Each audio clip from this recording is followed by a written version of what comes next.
Thanks. Thank you, Mr. Leader. Kind of following up on that, you're saying that you haven't heard from Republicans and you also haven't heard from the White House. How confident are you that if there is a shutdown of DHS, you'll be able to reach a deal during that? We've made clear to Republicans repeatedly throughout this Congress that we're not down with the my way or the highway approach.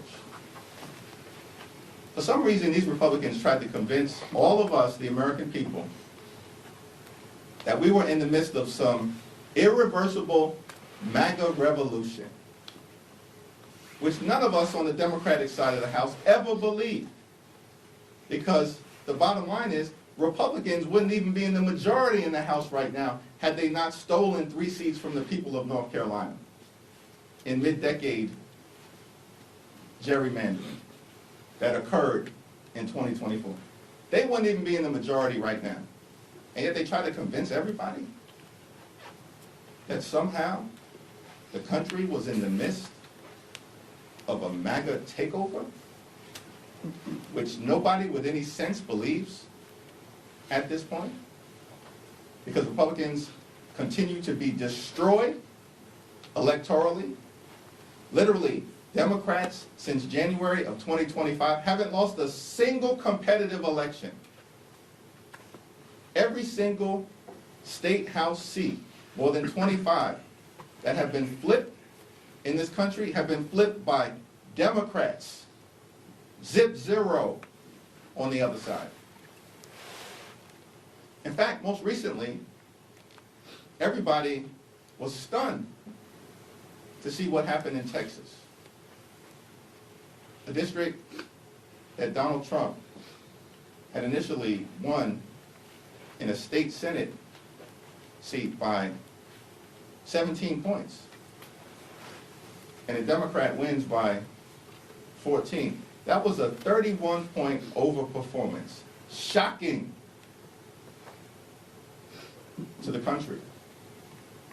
But then I was amazed because I assumed that that was the high watermark. A 31-point overperformance in a state Senate district in Texas that's larger than congressional districts until this weekend. In Louisiana, which just happens to be the home state of the Speaker of the House and the Majority Leader. Presumably, ground zero of the MAGA movement. And yet, in a Louisiana state house seat, just on Saturday, that Donald Trump apparently won by 13 points in November of 2024.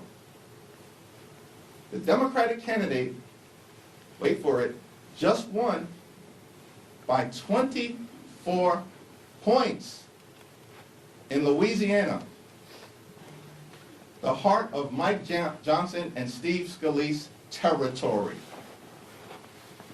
That was a 37-point overperformance, if my math is correct. This is stunning. It's over for these extremists. And so the notion that in the face of Republicans being rejected all across America and Democratic candidates up and down the ballot throughout the country being embraced, the notion that this week Republicans were going to proceed with a my way or the highway approach and act like they have the high ground on any issue, they do not.